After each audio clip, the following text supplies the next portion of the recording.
मोंदू अशोक खराच्या तिसऱ्या गुन्ह्या प्रकरणात एसआयटीनं त्याच्या कार्यालयाची पुन्हा एकदा झडती घेतली आणि त्या माध्यमातून पथकानं भक्कम पुरावे सुद्धा गोळा केलेले आहेत। फॉरेन्सिक टीम अहवालातील माहिती आता बाहेर येते। विशिष्ट औषधाची बाटली, कुजलेले पेढे, केबिनमधल्या आतली कडी, यावरचे हातावरचे जे ठसे आहेत ते सुद्धा आता मिळून आलेत। सूत्रांनी ही माहिती दिली आहे। पीडितांवर अत्याचाराचे काही अनुषंगिक पुरावे सुद्धा तपास पथकाच्या हाती लागलेले आहेत। दरम्यान खराची पत्नी कल्पना खरात ही अद्यापही फरार आहे। पीडित महिलांची त्यांच्या केबिनमध्ये खरासोबत झटापट झाली नसल्याची बाब अहवालात नमूद करण्यात आली आहे।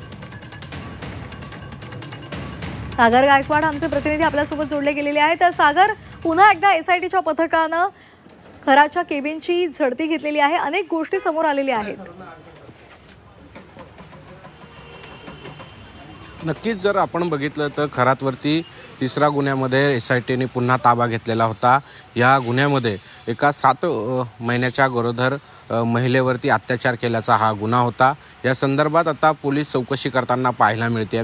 खरं तर उद्या ह्या सगळ्या गुन्ह्याची पोलीस कोठडी संपणार आहे, त्यामुळे याआधीच जास्त पुरावे आणि वेगवान तपास करायचा आहे। यासाठी अशोक खरात याचं जे मेन कार्यालय आहे, ज्या ठिकाणी ह्या सगळ्या अत्याचाराची घटना घडली होती ती कॅनडा कॉर्नर परिसरामध्ये ओकस प्रॉपर्टी आहे। त्या कार्यालयामध्ये काल पुन्हा एकदा एसआयटीचं पथक दाखल झालेलं होतं। या पथकानं संपूर्ण ऑफिसची पुन्हा एकदा झाडाझडती घेतली आणि त्यात ठिकाणी वेगवेगळ्या पद्धतीचे कागदपत्र आणि वस्तू हस्तगत केल्याचं समोर येतं आहे, ज्यामध्ये कुजलेले पेढे असतील, त्याचबरोबर औषधी बाटली, सॅनिटायझरची एक बॉटल आणि केबिनमध्ये त्याचे काही हाताचे ठसे देखील घेतल्याचं समोर येतं आहे।